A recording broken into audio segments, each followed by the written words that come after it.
तो आदर अदाब अभिनंदन आभार और प्यार भरी सत श्री अकाल। मैं आपका अपना अरुण स्वागत करता हूँ हमारे इस यूट्यूब चैनल पे जिसका नाम है अरुण एंड खुशबू और हैशटैग है @KBC विद अरुण। दोस्तों, जैसा आप सभी को पता ही है कि मैंने आपसे वादा किया था कि ग्राउंड ऑडिशन के पूरी डिटेल्स और फॉर्म के जो डिटेल्स हैं वो आज के इस वीडियो में देंगे। और आज के इस वीडियो में हम आपको कुछ नोट्स भी आपके लिए लेके आए हैं। वो लेने का क्या प्रोसेस बताऊंगा, लेकिन रहेंगे फ्री ऑफ कॉस्ट। वो आज के इस वीडियो में आज आगे जैसे जैसे बढ़ेंगे वैसे वैसे प्रोसेस को बताएंगे। सबसे पहले फॉर्म स्टार्ट करने से पहले मैं आपको बता दूं कि फॉर्म के वीडियोस थोड़े लंबे बनते हैं। जो सीरियस कंटेंटेंट्स हैं वही देखें पूरे, जिनको लगता है वो खुद से भर लेंगे, कुछ फालतू कमेंट करने की ज़रूरत नहीं है, वो कृपया खुद से भर लीजिए, मुझे कोई इश्यूज़ नहीं है। तो पहले ग्राउंड ऑडिशंस के जो कुछ डाउट्स आ रहे हैं वो लेंगे शुरू के 2-3 मिनट, फिर शुरू करेंगे फॉर्म के बारे में। सबसे पहला जो दोस्तों डाउट है कि क्या अभी और मैसेजेस आएंगे। आज जैसा कि 3 तारीख है दोस्तों, तो क्या 3 मई के बाद कुछ और मैसेज आने की संभावना है कि नहीं है, उसके बारे में चर्चा करेंगे। तो इसका आंसर है जी हाँ, अभी कुछ और मैसेजेस आ सकते हैं दोस्तों। आप लोग जो है अपने फ़ोन को चालू रखें। और एक बात और कहना चाहूँगा आप लोगों से कि अगर आपके फ़ोन में ट्रू कॉलर है तो वो ट्रू कॉलर को चाहे तो डिलीट कर दीजिए, चाहे आप उसमें से ध्यान रखिए, क्योंकि कई बार क्या होता है ऐसे मैसेजेस को ट्रू कॉलर स्पैम मार करके आपके इनबॉक्स में आने ही नहीं देता, जिस वजह से आपका नुकसान हो सकता है। इसलिए आप इस बात को भी ख्याल रखें कि अगर ट्रू कॉलर है तो उसको भी पॉइंट बाय पॉइंट चेक करते रहें टाइम टू टाइम। दूसरी बात, अब जो मेन दोस्तों लोगों का डाउट है कि क्या हमें मैसेज तो नहीं आया तो लेकिन लिंक से रजिस्टर किया, क्या we are eligible in auditions और नॉट। तो इसके लिए मैंने काफ़ी लोगों से मेरी बात हुई पर्सनली टेलीग्राम पे। तो कुछ लोगों ने KBC के सोनी चैट बोर्ड पे चैट करके उनको कुछ क्वेश्चंस पूछे, जिससे इसकी बात की कुछ हद तक क्लैरिटी मिली। वो डिस्कस करेंगे। सबसे पहले एक बंदे ने मैसेज किया कि सर ऐसे करके मुझे मैसेज नहीं आया, क्या मैं एलिजिबल हूँ कि नहीं हूँ। उन्होंने इस बात को साफ इनकार कर दिया कि अगर आपको मैसेज नहीं आया आप एलिजिबल नहीं हैं। इसके उलट उसी के तहत एक ने और मैसेज किया कि सर मुझे मैसेज तो नहीं आया, लेकिन मैंने इस लिंक से रजिस्टर किया। तो लिंक से रजिस्टर करने के बाद जो आखिर पे आता है कि thank you for registering with us, आपका वेन्यू ये है, वो कन्फर्मेशन देनी होती है, उसने उसका भी स्क्रीनशॉट लेके रखा था। और जो लास्ट पेज है उसका भी स्क्रीनशॉट लेके रखा था कि क्या सर ये स्क्रीनशॉट्स के ज़रिए मैं एलिजिबल हूँ। तो सोनी की टीम ने उसे येस में रिप्लाई किया कि अगर आपके पास ये चीज़ें हैं तो इसका मतलब ये जेन्युइन है, ये हमारी तरफ से ही आप लोगों को भेजे गए हैं। अब सवाल ये उठता है कि ये कितना जेन्युइन है कि नहीं है। तो जैसा कि मैंने आप लोगों को बताया, ये काफ़ी हद तक जेन्युइन लगते हैं दोस्तों। अगर आपको उस चीज़ का आप पहले तो एक स्क्रीनशॉट लेके रखें। दूसरा, आप इसकी क्लैरिटी के लिए सोनी को भी मैसेज या मेल कर सकते हैं। मैसेज किस नंबर पे करना है ये वीडियो के बाद मैं ग्रुप में डाल दूंगा, आप उससे भी क्लैरिटी ले सकते हैं उसको स्क्रीनशॉट वगैरह भेज करके। और इसी के साथ दोस्तों वैसे जितना 10 तारीख को है उसका रिस्क थोड़ा रहेगा। बाकी उन लोगों से मैं ये अनुरोध करूँगा कि एक बार वो सोनी के चैट बॉट से चैट कर लें और उसके बाद तो फुल ऑन क्लैरिटी होने ही वाली है। लेकिन मेरे हिसाब से उनको कंसीडर करना चाहिए, क्योंकि लिंक पे ऐसा तो है नहीं कि हर एक का रजिस्ट्रेशन हो रहा है। और दूसरा, इसी के साथ दोस्तों बहुत से लोग कह रहे हैं कि मेरे दोनों सही थे और मुझे मैसेज नहीं आया। देखिए, मैं बता दूं कि लगभग 55,000 लोगों को मैसेज आया था। 55,000 लोगों में से ऐसे बहुत से लोग होंगे जिन्होंने दोनों सही किए थे और उनको मैसेज नहीं आया। तो कई बार क्या होता है, जैसे अभी मान के चल रहा हूँ मैं फॉर एग्जांपल के तौर पे कि 55,000 लोगों में से 25,000 लोग ऐसे थे जिन्होंने दोनों सही किए। तो अब as per terms and conditions of KBC सिर्फ 8,000 लोगों को जो है 18,000 लोगों को मैसेज आना है, तो कुछ लोग वो लोग छोड़ देते हैं। तो आपसे ये अनुरोध है मेरा कि आप यकीन रख के KBC को देखते रहिए, खेलते रहिए।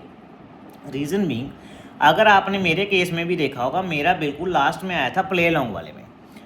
निराशा होती है, ये एक ह्यूमन नेचर है, निराशा आप लोगों को भी हुई, ये एक स्वाभाविक चीज़ है निराशा होना। लेकिन आप निराशा में मत जाइए, पॉजिटिव सोचिए। मैंने भी एंड तक पॉजिटिव होप रखी। निराशा को आप जो इसकी धूल है इसको हटा करके आगे देखिए कि KBC री रजिस्ट्रेशन भी करेगा। KBC जो है वो अभी प्ले लॉन्ग के थ्रू भी लोगों को लेगा, KBC स्पेशल वीक्स भी लेगा। और कई बार अगर री ऑडिशंस होते हैं, री रजिस्ट्रेशन होते हैं, ऑडिशंस दोबारा से होते हैं मिड सीज़न, तो इसी में से कुछ लोगों को और कॉल किया जाता है। तो आप लोग होप ना खोएं, अपने दिमाग में के मैनिफेस्टेशन करेंगे। इस बार तो बच्चन साहब के सामने जरूर बैठना है, हॉट सीट दूर नहीं है। अब फॉर्म शुरू करने से पहले एक आखिरी मिनट, वैसे तो 5-6 मिनट ऑलरेडी हो गए हैं, लेकिन बातें इतनी हो जाती हैं दोस्तों कि एक जीके टेस्ट पे आप जो है वो बहुत तवज्जो दें दोस्तों। जीके टेस्ट एक ऐसी चीज़ है, अगर आप ना क्लियर कर पाए, मैं हर एक वीडियो में इसे इंसिस्ट करता हूँ, तो आपका ना तो फॉर्म का वजूद रह जाएगा, ना वजूद रह जाएगा इंटरव्यू का।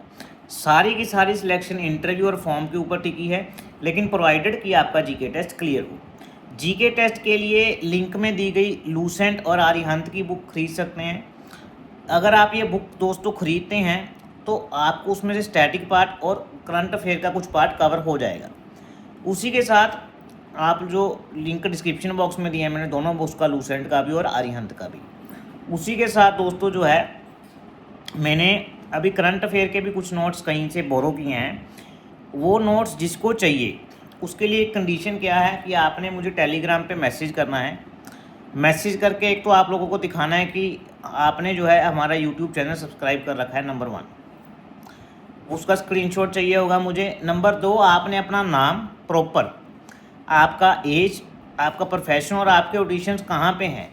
4 चीज़ें, आपका नाम, एज, प्रोफेशन की आपके ऑडिशंस कहाँ पे, कि आप क्या करते हैं प्रोफेशन में लिखेंगे, और आपके ऑडिशंस कहाँ पे हैं, ये मुझे चाहिए होगा।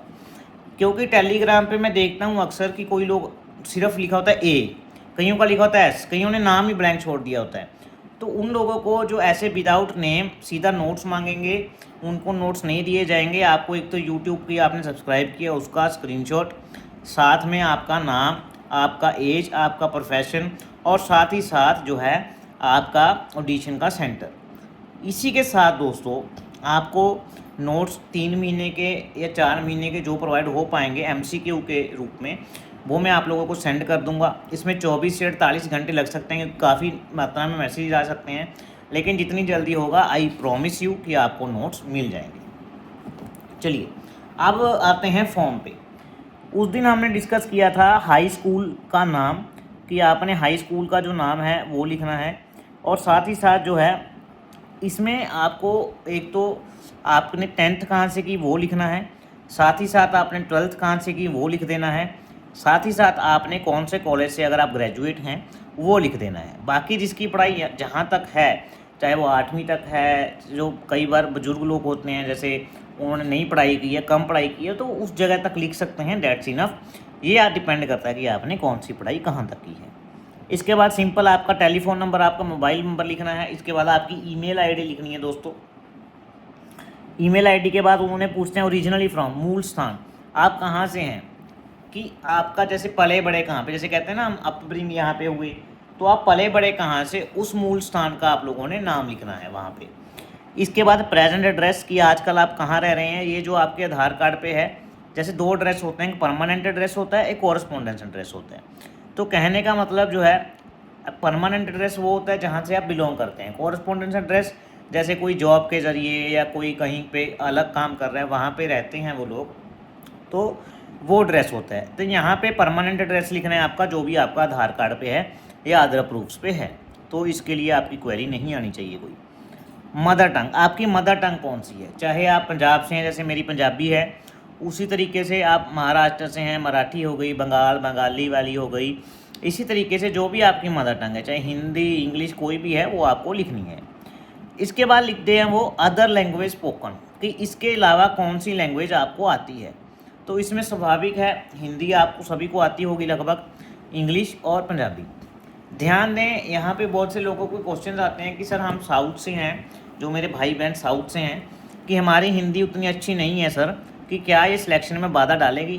तो मैं उनसे कहना चाहूँगा कि कोई बाधा नहीं आती, लेकिन एटलीस्ट आपको इतनी मतलब हिंदी आनी चाहिए कि आप टीवी पे जो चीज़ें बच्चन साहब बेसिक चीज़ें आपसे पूछेंगे या वो उनसे बातचीत करेंगे तो वो हिंदी में हो, क्योंकि ये हिंदी में शो जो है वो प्रसारण किया जाता है, तो इंग्लिश थोड़ी कम तवज्जो देते हैं वो लोग एज़ कम्पेयर टू हिंदी। तो इस बात का खास ख्याल रखें आप लोग। इसके बाद वो पूछते हैं नंबर ऑफ़ फैमिली मेम्बर्स, की कितने फैमिली मेम्बर्स हैं। न्यूक्लियर फैमिली है, जॉइंट फैमिली है। फिर इसके बाद आपकी फैमिली डिटेल्स पूछते हैं, फादर कौन कहाँ से हैं, कौन है मदर। इसके बाद सिबलिंग का पूछते हैं कि आपका सिबलिंग क्या करते हैं, अगर हैं उनका क्या प्रोफेशन है, उनकी क्या एज है, वो चीज़ें वहाँ पे पूछते हैं। इसके बाद चिल्ड्रन नेम, अगर आपके बच्चे हैं तो इस पर मैं ज़्यादा टाइम नहीं दे रहा क्योंकि ये बहुत से आम से प्रश्न हैं। इसके बाद आगे please mention Facebook details, Instagram details, Twitter details and others, अगर आपका कोई और अकाउंट है। देखिए दोस्तों, इस बात पे थोड़ा खास तवज्जो, मैं 1 मिनट के लिए रुक के आपको ये पॉइंट समझाता हूँ कि बहुत से लोग ऐसे होते हैं जो क्रिएटिविटी करते हैं इन फॉर्म ऑफ रील्स। वो रील बनाते हैं या अपनी जीके की वीडियोस डालते हैं। मतलब रील्स कोई भी हो सकते हैं, चाहे वो डांस वीडियोस हों, चाहे कोई ट्रैवल वीडियोस हों, चाहे कोई एजुकेशन पर्पस से वीडियोस हों। तो ऐसे रील्स वो यूट्यूब वगैरह पे, इंस्टाग्राम वगैरह पे, फेसबुक वगैरह पे वो लोग डालते हैं। अक्सर देखा जाता है कि गेमिंग वाले लोग भी डालते हैं। तो अगर आप भी ऐसा कुछ करते हैं तो आप उस हैंडल का नाम वहाँ पे ज़रूर लिखिए, क्योंकि इसमें सिलेक्शन में 1-2 प्लस पॉइंट ज़रूर मिलते हैं। आपका जो फेसबुक का हैंडल है उसका यूज़र नेम, जो आपका इंस्टा का है उसका यूज़र नेम, ट्विटर यानी जिसको आप एक्स बोला जाता है उसका यूज़र नेम, और अन्य में आप यूट्यूब लिख सकते हैं अगर आप यूट्यूबर हैं, वीडियोज़ डालते हैं, या कोई भी ऐसा प्लेटफॉर्म जहाँ पे सोशली आपने कुछ डाला हो, अपने वीडियोज़ डाले हों, जिससे केबीसी वालों को अगर वो देखते हैं तो जानने का कुछ मौका मिले। कहने का तात्पर्य ये है कि अगर आप कोई क्रिएटिव चीज़ करते हैं तो डेफिनेटली उस चीज़ को यहाँ पे, उस हैंडल को तो डेफिनेटली मेंशन कीजिएगा। अब यहाँ पे बहुत से लोग पूछते हैं सर हमारा तो हैंडल है ही नहीं। अगर नहीं है कोई दिक्कत नहीं, आप वहाँ पे नॉट एप्लीकेबल NA लिख दीजिए, आपको छोटी सी डैश डाल दीजिए, डेट्स इनफ। इसके बाद पूछते हैं have any of your member participated in KBC before, yes और नो। ये क्वेश्चन बड़ा ट्रिकी है।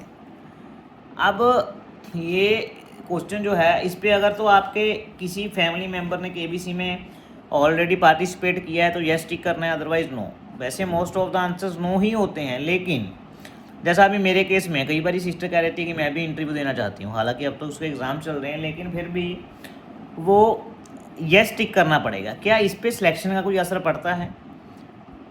तो इसका आंसर है थोड़ा थोड़ा असर ये है कि इमीडिएट नेक्स्ट सीज़न में वो लोग कम तवज्जो देते हैं उस कंटेस्टेंट को सिलेक्ट करने की। लेकिन ऐसा भी नहीं है कि जैसे मैं चला गया फिर मेरी फैमिली मेम्बर से और कोई भी किसी को भी मौका नहीं मिलेगा। लेकिन ये है कि इमीडिएट नेक्स्ट सीज़न, जो भी नेक्स्ट सीज़न है एकदम बाद, उसमें कंसीडरेशन जो है वो कम की जाती है। फिर पूछते हैं कि आपके जो ब्रदर गए थे, कौन गया था? जैसे अभी मेरे केस में मैं सिस्टर का ब्रदर हो गया, अगर वो फॉर्म भरती है तो वो लिखेगी अरुण सिंगला मेरे ब्रदर थे जिन्होंने 12.5 लाख रुपए विन किए थे। वहाँ पे डिटेल लिखनी होती है कि अगर गया था तो कितने रुपए विन करने थे और क्या जीत के आए, वो लिखना होता है वहाँ पे। तो इसी के साथ मैं बता दूँ दोस्तों कि मैंने 12.5 लाख रुपए जीतने के साथ साथ एक परफ्यूम भी विन किया था। और उसी के साथ दोस्तों जो परफ्यूम है, परफ्यूम के चलते ही मेरे को फर्स्ट टाइम जो मुझे गिफ्ट मिला, मैंने पिछले वीडियो में भी इंक्लूड किया था, एक ब्लाबली ब्लू परफ्यूम करके एक कंपनी है जिसने मुझे एक परफ्यूम गिफ्ट किया। तो जो अगर आप भी वो चीज़ ख़रीदना चाहते हैं उसका लिंक डिस्क्रिप्शन बॉक्स में है। उन्होंने कहा था कि अगर आपको अच्छा लगे ज़रूर वीडियो में मेंशन कीजिएगा, तो वो मैं मेंशन कर रहा हूँ, तो एक बार आप जरूर स्क्रॉल डाउन कीजिएगा। इसके बाद आ गया दोस्तों सब्जेक्ट स्टडीड इन कॉलेज। आपने कॉलेज में कौन से सब्जेक्ट स्टडी किए हैं? तो इसमें बहुत से लोग पूछते हैं सर कॉलेज में जो पढ़ा था आप तो भूल गए, आप तो 10 साल हो गए, जो पढ़ा था वो याद ही नहीं है। तो कोई दिक्कत नहीं है, जो चीज़ आपने बेसिकली वो ये पता करना चाहते हैं कि you are from which stream, आपने कौन से स्ट्रीम में पढ़ाई की, तो इसमें कोई दिक्कत नहीं है। वैसा तो है नहीं, जैसे मैंने BCom किया है तो मैंने सब्जेक्ट्स लिख दिए अकाउंटेंसी, इकोनॉमिक्स या फिर बिजनेस स्टडीज़।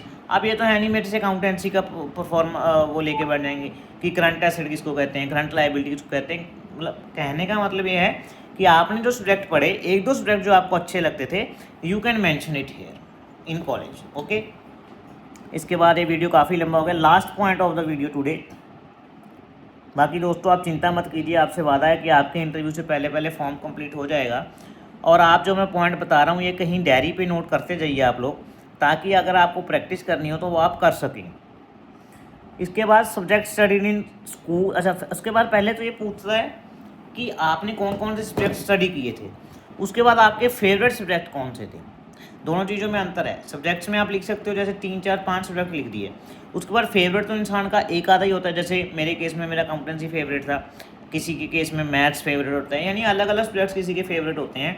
यहाँ पे जैसे अभी कॉलेज में एआई का ज़माना है, तो अगर आप एआई वगैरह करते हैं तो उसको लिखने की ज़्यादा तवज्जो दीजिए, क्योंकि उससे क्या होता है, थोड़ा अलग सब्जेक्ट है, केबीसी वालों को भी ट्रस्ट आता है कि आपने इसमें क्या पढ़ा, या जो चीज़ आपने कुछ अलग पढ़ी। यानी कई बार क्या होता है ना, कोई अलग कोर्स कर लेते हैं हम, अलग सब्जेक्ट कर लेते हैं, तो you can go for it. ऐसे ही वीडियो देखते रहें दोस्तों, चैनल को लाइक और सब्सक्राइब कर दें, और तब तक के लिए शुभ रात्रि, शुभ रात्रि, शुभ रात्रि। जय भारत, जय हिंद।